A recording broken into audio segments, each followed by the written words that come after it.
How to insert one column right. Hello guys, if you want to do this option, first step, go to your application Google Workspace Sheets and click your document and click text.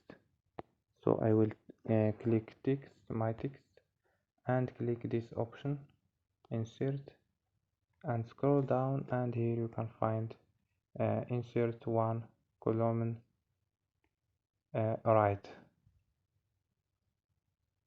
So you can click left, or you can add image here. You can click chart and link and comment, and you can change color of your text, and here you can add text and click here.